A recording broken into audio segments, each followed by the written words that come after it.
हम biomolecules complete कर चुके हैं। आज हम नेक्स्ट यूनिट स्टार्ट करने जा रहे हैं।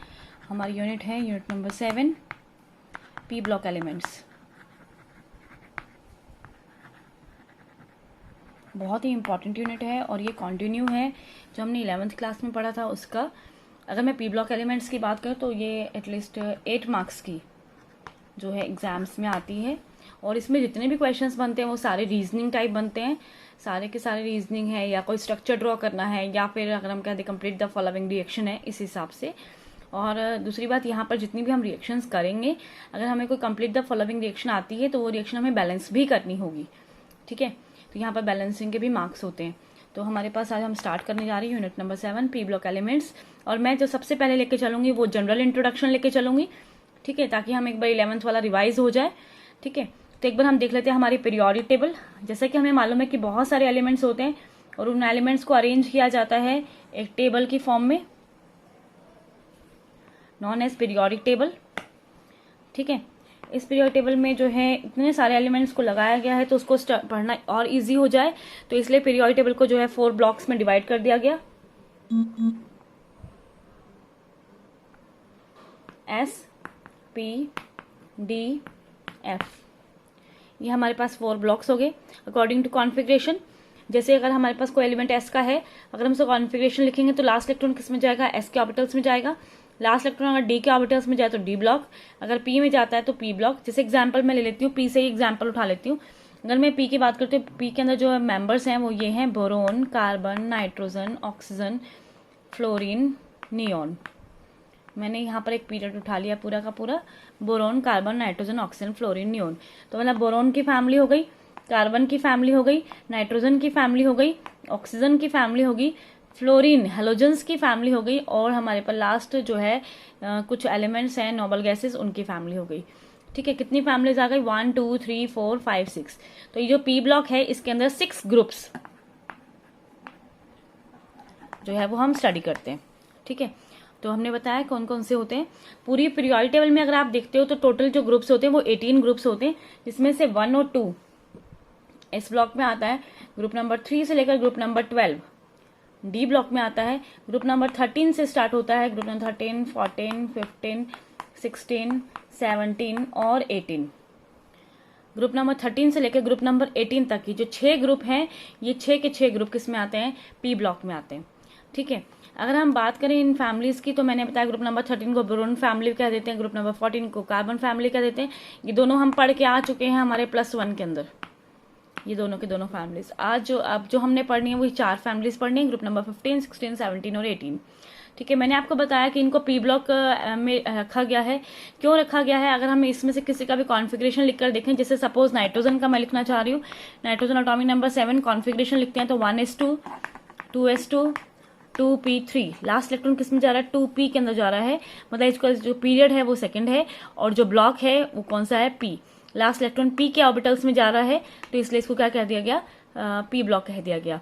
और दूसरी बात, 2p की अगर मैं बात करती हूँ तो 2p, ये हमारे पास 2p है। 2p में 3 होते हैं, px, py और pz। तो अगर इसके अंदर जितने भी हम लगाएंगे, इसमें 2 इलेक्ट्रॉन इसमें आ सकते हैं, 2 इलेक्ट्रॉन इसमें आ सकते हैं, 2 इलेक्ट्रॉन इसमें आ सकते हैं। तो टोटल नंबर ऑफ इलेक्ट्रॉन्स कितने हो गए? 6 हो गए, इसलिए यहाँ पर 6 ग्रुप है। अगर 2p में 1 इलेक्ट्रॉन है तो ये हो गया, 2 इलेक्ट्रॉन है तो ये हो गया, 3 इलेक्ट्रॉन है तो ये हो गया, 4 में ये, 5 में ये और 6 में ये। ठीक है, यहाँ पर जो है 2p पूरा का पूरा फिलअप हो जाएगा। समझ में आ गया? जो p के जो ऑर्बिटल्स होते हैं वो पूरे के पूरे फिलअप हो जाएंगे। तो लास्ट इलेक्ट्रॉन p के अंदर जाना, ये कहलाता है हमारे पास पी ब्लॉक एलिमेंट। तो यहाँ तक हमें समझ में आ गया होगा। उसके बाद अगर मैं बात करती हूँ जनरल कॉन्फ़िगरेशन की, तो जनरल कॉन्फ़िगरेशन आप पी ब्लॉक का समझ सकते हो। आप देखना, नाइट्रोजन का क्या है? 1s2, ये तो हमारा शेल नंबर है 1। 2s2, 2p3, ये हमारा जो शेल नंबर है 2। ये सेकंड शेल की बात कर रहा है, तो सेकंड शेल में आप ये देख सकते हो, ये है 2s2, मतलब 2s2। मैंने जो है यहाँ पर जो 2 है इसको मैंने n से रिप्रेजेंट किया है, ये है 2p3, मतलब कि np3। अगर मेरे पास बोरोन होता, फॉर्मूला बनता ns2np1, कार्बन के लिए ns2np2, नाइट्रोजन के लिए ns2np3, ऑक्सीजन के लिए np4, फ्लोरीन के लिए np5 और नियॉन के लिए np6। ठीक है, तो जनरल अगर मैं बात करती हूँ, general configuration for the P block is ns2np126। शुरुआत में नोबल गैस आ जाएगी, नोबल गैस के बाद NH2 होगा और NP के अंदर होंगे 1 से 6 तक इलेक्ट्रॉन्स। क्लियर हुआ? ठीक है, अब हम स्टार्ट करते हैं यहाँ पर हमारी फैमिलीज। ग्रुप नंबर 15 की फैमिली हम स्टार्ट करेंगे, तो हमें जो है प्रॉपर्टी समझनी आनी शुरू हो जाएगी। ठीक है, अच्छा एक और मैं बात बता देती हूँ, अगर कोई प्रॉपर्टी हम स्टडी करना चाह रहे हैं, अगर वो property as we move down the group, अगर वो प्रॉपर्टी डाउन द ग्रुप क्या हो रही है, इंक्रीज हो रही है, तो जनरली ट्रेंड क्या होता है कि अगर हम पीरियड में जाएंगे तो वो प्रॉपर्टी क्या करेगी, डिक्रीज करेगी।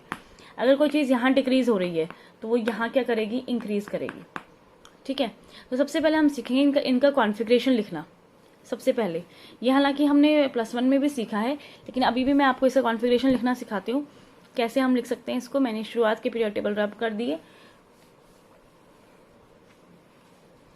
जिसे मैं नाइट्रोजन की फैमिली सीधा उठाती हूँ।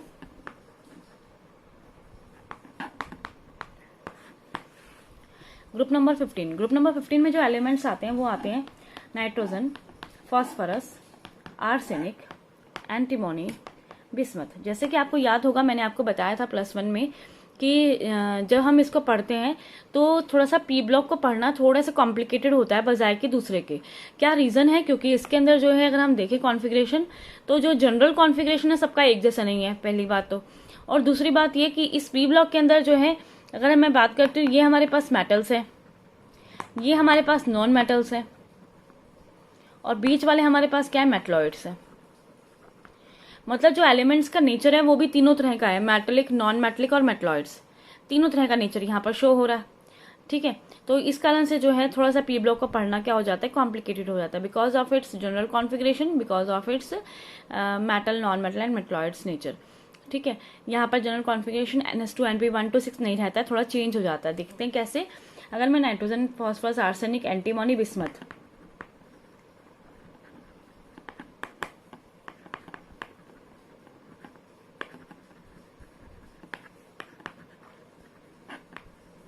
आर्सेनिक पॉइजनस भी होता है,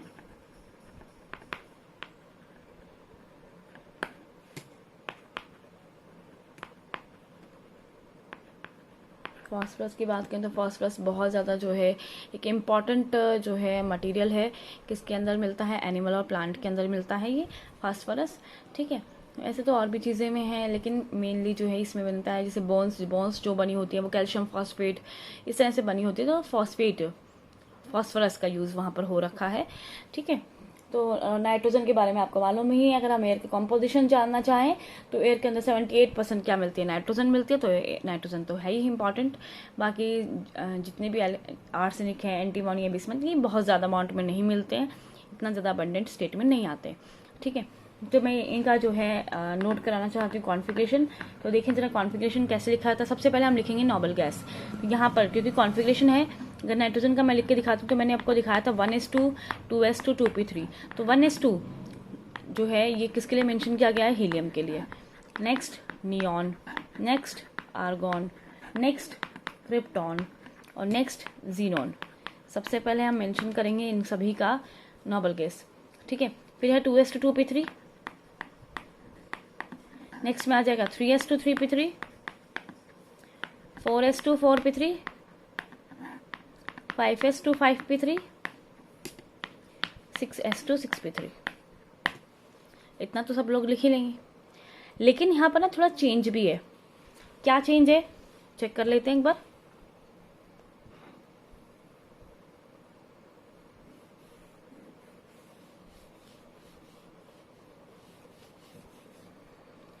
जो कॉन्फ़िगरेशन हमने लिखा, अब आप देखो 2s होता है 2p होता है, यहाँ 2d नहीं होता। ठीक है, यहाँ 3s है 3p है, 3d भी है लेकिन खाली पड़ा है। यहाँ पर जैसे आए तो 3d भर गया, तो 3d हो गया 10। अब यहाँ 4s है 4p है, 4d खाली पड़ा है, 4f भी खाली पड़ा है। जब नीचे आएंगे तो अब 4d भर गया। अभी खाली कौन है, 4f, और खाली कौन है, 5d 0 है, 5f भी 0 है, 5g भी 0 है।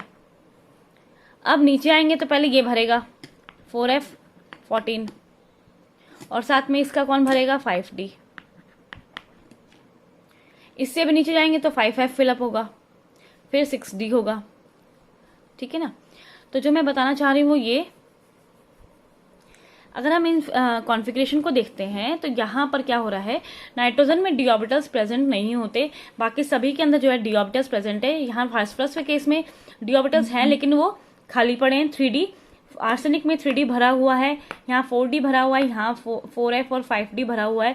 मतलब कहने की बात यहाँ पर ये है कि ये जो कॉन्फ़िगरेशन है, ये जो हम लिख रहे हैं इलेक्ट्रॉन्स, ये बीच में आ गए हैं। इनके बीच में आने से क्या हो गया, जो इनका जनरल कॉन्फ़िगरेशन था वो डिस्टर्ब हो गया कि पहले नोबल गैस आनी चाहिए, फिर NH2 आना चाहिए, फिर NP3 आना चाहिए। कॉन्फ़िगरेशन तो ये कहता है, तो फिर ये क्यों आ गए बीच में? इनके आने से क्या हो गया, जनरल कॉन्फ़िगरेशन इज डिस्टर्ब्ड। वो जनरल कॉन्फ़िगरेशन जो है डिस्टर्ब हो गया। अब जनरल कॉन्फ़िगरेशन डिस्टर्ब तो प्रॉपर्टीज भी डिस्टर्ब हो गई है। तो सबसे पहली बात तो नाइट्रोजन की प्रॉपर्टीज बाकी सबसे मैच नहीं करती। नाइट्रोजन वर्क्स एज कॉन्जेनर, हर एक ग्रुप का पहला एलिमेंट वर्क करता है congener because of the absence of d orbitals. इसके पास डी ऑर्बिटल नहीं है, बाकी सबके पास डी ऑर्बिटल है, 3d0 4d0 यहाँ भरे भी हुए हैं, ठीक है, सबके पास डी ऑर्बिटल है, सिर्फ नाइट्रोजन के पास नहीं है। तो जिस वजह से जो है बॉन्ड्स कम बनेंगे, रिएक्शंस कम होंगी, वर्क्स एज कॉन्जेनर, ठीक है। बाकी सब में वैकेंट डी ऑर्बिटल्स प्रेजेंट होते हैं। अब दूसरी बात कहते हैं कि यहाँ 2D क्यों नहीं होता। तो अगर मैं 2D की बात करती हूँ तो 2D के अंदर n की वैल्यू देखो, l की वैल्यू देखो, क्वांटम नंबर NLMS, n हो गया हमारे पास 2, D S P D F 0 1 2 3, D की वैल्यू कितनी आ रही है 2। तो पहली बात तो ये दोनों कभी इक्वल नहीं हो सकते, n और l कभी भी इक्वल नहीं हो सकते। n है प्रिंसिपल क्वांटम नंबर, तो n must be greater than l, तो इसलिए जो है ये एग्जिस्ट ही नहीं करेगा 2D। 3D एग्जिस्ट करेगा, क्यों? 3D में n की वैल्यू कितनी है 3 और l की वैल्यू कितनी है 2, तो n बड़ा हो गया, सही है, ठीक है ना। तो यहाँ पर ये एग्जिस्ट नहीं करता। रीजन समझ में आ गया होगा। अब दूसरी बात जो मैंने आपको बताया है वो ये कि अगर हम कॉन्फ़िगरेशन लिखते हैं तो जनरल कॉन्फ़िगरेशन सेम नहीं आ रखा। आर्सेनिक में 3D, एंटीमोनी में 4D और बिस्मथ में 4F और 5D, मतलब यहाँ पर जो है D और F ऑर्बिटल्स आ गए हैं बीच में। कैसे आ गए हैं आप देख सकते हो, ये न्यूक्लियस है, यहाँ पर D और F के ऑर्बिटल्स आ गए हैं और बाहर कौन है, कोई भी आप लेते हो तो आपके पास क्या है 6s2 6p3, ये है। तो अब क्या होगा, न्यूक्लियस पे है पॉजिटिव चार्ज, इलेक्ट्रॉन्स पे है नेगेटिव चार्ज, तो इनके बीच में अट्रैक्शन जो है वो डिस्टर्ब होगा because of D and F। पहले तो कुछ था ही नहीं, अब यहाँ पर वेकेंट D एंड F के ऑर्बिटल्स आ गए, तो यहाँ पर जो है कुछ ना कुछ इनकी वजह से डिस्टर्बेंस क्रिएट होगा। क्या करते हैं इनर इलेक्ट्रॉन्स, ये जो इनर शेल के इलेक्ट्रॉन्स हैं, अगर ये D और F के हैं तो ये क्या क्रिएट करेंगे।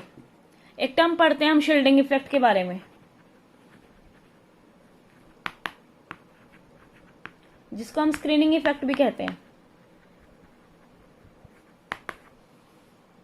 तो हम बात करें शील्डिंग इफेक्ट की और स्क्रीनिंग इफेक्ट की।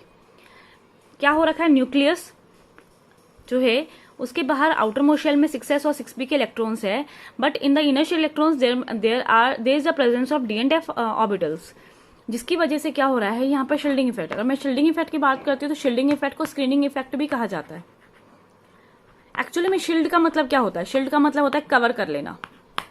हो क्या रखा है, ये न्यूक्लियस है, ठीक है, और ये बाहर के शेल के इलेक्ट्रॉन्स हैं। अब डिपेंड करता है कि इनर शेल के इलेक्ट्रॉन्स कौन से हैं, S P D F। S का शील्डिंग इफेक्ट ज्यादा होता है, P का उससे कम, D का उससे कम, F का उससे कम, क्योंकि S जो है बहुत ज्यादा जो है न्यूक्लियस लविंग है, न्यूक्लियस के पास रहता है, तो इनका जो शील्डिंग इफेक्ट होता है वो होता है स्ट्रॉन्ग। और D और F का जो शील्डिंग इफेक्ट होता है वो कैसा होता है, वीक। अगर यहाँ पर D और F है तो शील्डिंग इफेक्ट जो यहाँ बैरियर है, एक्चुअली में शील्डिंग इफेक्ट का मतलब होता है बैरियर, तो ये बैरियर बहुत कम है। बैरियर कम होने की वजह से जो न्यूक्लियस के ऊपर पॉजिटिव साइन है और जो बाहर आउटर मोस्ट शेल पे जो नेगेटिव साइन है, ये प्लस क्या करेगा, माइनस को अपनी अच्छे कितने खींचेगा, तो ये चीज क्या होगी, सिकुड़ जाएगी, श्रिंक कर जाएगी। समझ में आया क्या हो रखा है यहाँ पर दिखना।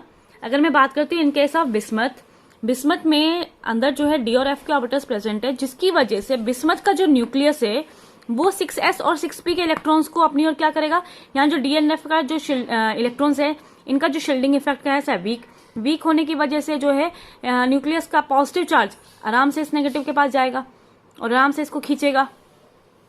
ठीक है, तो अट्रैक्शन क्या रहेगा, ज्यादा अट्रैक्शन ज्यादा रहेगा तो साइज क्या हो जाएगा, श्रिंक हो जाएगा, सिकुड़ जाएगा। तो जितना बिस्मथ का साइज बड़ा होना चाहिए उतना बिस्मथ का साइज बड़ा हुआ नहीं मिलेगा। रीजन समझ में आया?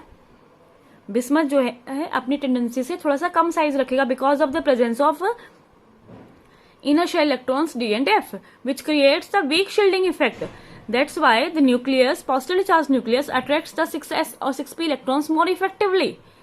और दोनों में भी अगर बात की जाए तो 6s is quite near to the nucleus than the 6p. तो 6s is more strongly attracted towards the nucleus than the 6p. ठीक है, इतना होगा कि 6s के जो 2 इलेक्ट्रॉन्स है, 6p के अंदर जो 3 इलेक्ट्रॉन्स है, जब बाहर से कोई रिएक्शन करने के लिए आएगा तो 6p can easily donate their electrons, but 6s के जो 2 इलेक्ट्रॉन्स हैं ये चाह करके भी जो है रिएक्शन में पार्टिसिपेट नहीं कर पाएंगे because 6s is more tightly bound towards the nucleus while 6p attraction is somewhat loose. तो 6p के जो इलेक्ट्रॉन्स है वो बॉन्डिंग में पार्टिसिपेट कर लेंगे, लेकिन 6s के इलेक्ट्रॉन्स जो बॉन्डिंग में पार्टिसिपेट नहीं कर पाएंगे। रीजन मैंने आपको समझा दिया, क्लियर हुआ? तो आपको मालूम होना चाहिए कि बिस्मथ के केस में 6s इलेक्ट्रॉन्स, 6s के जो 2 इलेक्ट्रॉन्स है they remain non reactive in nature. Non reactive means inert, they are almost inert in nature and creating the inert pair effect. Inert pair effect means non reactive pair, pair means two electrons of 6s orbitals. These 2 electrons of 6s orbitals will become non-reactive in nature, become inert in nature due to the presence of D and F orbital, which creates weak shielding effect. Thus, 6s and 6p electrons more effectively bound to the nucleus and its size somewhat shrinks. Thus, 6s electrons almost non-reactive. It means inert pair effect. ठीक है, तो as we move down the group, in case of group number 15, nitrogen, phosphorus, arsenic, antimony, bismuth, nitrogen shows somewhat less reactivity, somewhat less bonding due to the absence of d orbital, and the bismuth shows somewhat less bonding due to the presence of inert pair effect, which is created by the D and F, 4f and 5d. 4f and 5d orbitals create weak shielding effect in case of bismuth. Clear it? सबको समझ में आया होगा कि कैसे होगा ये। तो नाइट्रोजन हो चाहे बिस्मथ हो, दोनों ही जो है कम बॉन्ड्स की फॉर्मेशन करेंगे। रीजन क्लियर हो गया है, because of the shielding effect, because of the inert pair effect. ठीक है, तो this is a way to express the configuration. Firstly, write the noble gases and then 2s to 2p3, 3s to 3p3, 4s to 4p3, 5s to 5p3, 6s to 6p3. While in case of arsenic, 3d10, 4d10, 4f, 14, 5d10. Okay, and these orbitals shows imperfect nature in the general configuration, which creates a lot of disturbance in the properties. ठीक है, as we move down the group, there is no regular trend, either increase or decrease, no regularity because of the presence of D and F configuration. ठीक है, for example, if we want to say about covalency. Covalency means the maximum number of covalent bonds. कितनी covalent bonds जो है nitrogen बना सकता है, हम उसकी बात कर रहे हैं। तो आप देख सकते हो configuration, according to configuration, helium 2s2, 2s2, 2p3, 2d is absent. So the number of bonds are formed by 1, 2, 3, these 3 bonds, and also one from the 2s, like coordinate bond. अगर हम 2s के से coordinate bond बनाना चाहते हैं तो वो भी possible है। जैसे सपोज करो n का मैं h के साथ बॉन्डिंग कर रही हूँ, हो गया, तो यहाँ पर आप बॉन्डिंग करोगे NH प्लस, H प्लस के साथ, तो यहाँ पर जो है इस तरह से बन जाएगा NH4 प्लस। बट यहाँ पर जो बॉन्ड बनेगी वो कोऑर्डिनेट बनेगी, क्योंकि अपने दोनों इलेक्ट्रॉन्स जो है इसकी तरफ शेयर करेगा, इसके पास इलेक्ट्रॉन नहीं है। ठीक है, तो इस तरह से जो है coordinate bond is a type of covalent bond. So the maximum number of covalent bonds form by nitrogen is 4. While in case of phosphorus, arsenic, antimony, others, they show the more tendency to form the covalent bonds because of the presence of vacant d orbitals. Like for example, nitrogen की अगर मैं बात करती हूँ तो nitrogen जो है NF5, it does not form the NF5 structure while it forms NF3. While in case of phosphorus can easily form PCl3 as well as PCl5. Reason, nitrogen, because of the maximum covalency of nitrogen 4, it cannot form the NF5 structure, but due to the presence of vacant d orbitals, like in case of phosphorus atomic number 15, configuration 3s2, 3p3, 3d0, 3s2, 3p3, 3d0. If phosphorus wants to form bonds with 3 chlorine, then this will be the structure. If phosphorus wants to make the 5 bonds with chlorine, then the electron pair of 3s undergoes excitation from 3s to 3d. अगर phosphorus 3 ही bond बनाना चाहता है chlorine के साथ तो ये structure बन जाएगा, लेकिन अगर 5 बॉन्ड बनानी है तो उसको अपना एक इलेक्ट्रॉन एक्साइट कराना पड़ेगा 3s से 3d की तरफ, ताकि जो है 5 बॉन्ड्स की फॉर्मेशन हो सके and the hybridisation will become sp3d.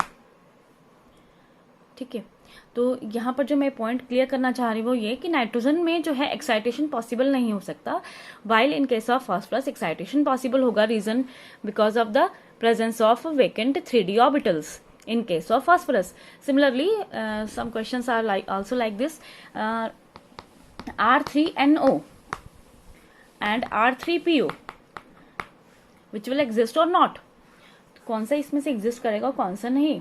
तो रीजन क्या है, अगर आप आर्गन का स्ट्रक्चर देखो तो कैसा बनेगा, R3PO, P double bond O, R3NO.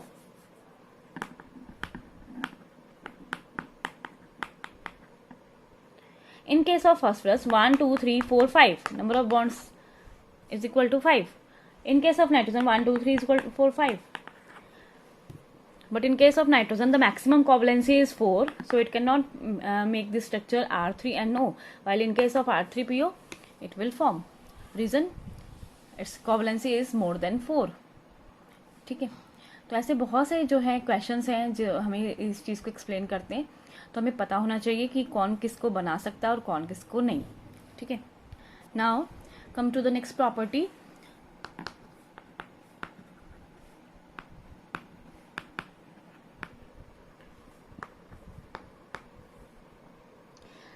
In case of nitrogen, as we see, the configuration is helium 2s2 2p3. ठीक है, मतलब अगर मैं बात करती हूँ तो ये क्या है, 1s2 2s2 2p3. फिर से और हम बात करें तो 1s2 मतलब 2 5. ठीक है, यहाँ पर 2 है, यहाँ पर 3 है, तो सेकंड शेल में 5 इलेक्ट्रॉन्स हो गए, फर्स्ट शेल में 2 इलेक्ट्रॉन्स हो गए. तो ऐसे हम सभी का चेक करके देखें तो सभी के आउटर मोस्ट शेल में कितने इलेक्ट्रॉन्स आ रहे हैं, 5. ठीक है, तो नाइट्रोजन है, फॉस्फरस है, आर्सेनिक है, एंटीमोनी है, बिस्मथ है, तो सभी के आउटर मोस्ट शेल में 5 इलेक्ट्रॉन्स हैं. लेकिन अगर हम बात करते हैं कॉन्फ़िगरेशन में क्या रखा है, 3s2 3p3, 4s2 4p3, 5s2 5p3, 6s2 6p3. ठीक है, तो as we move down the group, the number of electrons in the outermost shell remains the same, but the number of shells in these elements continuously goes on increasing. यहाँ पर आप देख सकते हो, यहाँ पर 2 ही शेल हैं, ये न्यूक्लियस होगा, ये फर्स्ट शेल और ये सेकंड शेल. ठीक है, फिर उसके बाद थर्ड शेल आ गया, फिर उसके बाद फोर्थ शेल आ गया, फिर उसके बाद फिफ्थ शेल आ गया. तो जैसे जैसे जो है नंबर ऑफ शेल्स की अमाउंट बढ़ेगी, सो सीधी सी बात है साइज क्या हो रहा है, कंटिन्यूसली इंक्रीज कर रहा है. ठीक है, तो सबसे पहली बात तो ये होगी, as we move down the group size continuously increases. हाँ, ये अलग बात है कि कहीं जगह पर 3d के ऑर्बिटल्स हैं, 4d के ऑर्बिटल्स हैं, और जैसे मैंने आपको बताया था in case of bismuth there is a presence of 4f14 and 5d10 electrons which creates a weak shielding effect. thus thereby 6s or 6p electrons are more effectively attracted towards the bismuth. That's why its size somewhat shrinks. तो as we move down the group size continuously increases, लेकिन कई बार क्या है ज्यादा increase हो रहा है, कई बार जितना इंक्रीज होना चाहिए उतना इंक्रीज नहीं हो रहा। तो मेन अगर नाइट्रोजन से फॉस्फोरस आते हो साइज बढ़ रहा है, फॉस्फोरस से आर्सेनिक आते हो तो साइज थोड़ा बहुत इंक्रीज होगा, आर्सेनिक से एंटीमोनी आते हो तो साइज बहुत ज्यादा बढ़ जाएगा, और एंटीमोनी से बिस्मथ आते हो तो फिर से साइज क्या होगा, थोड़ा बहुत ही बढ़ पाएगा या ऑलमोस्ट सेम रह जाएगा। Reason due to the D and F orbitals. ठीक है।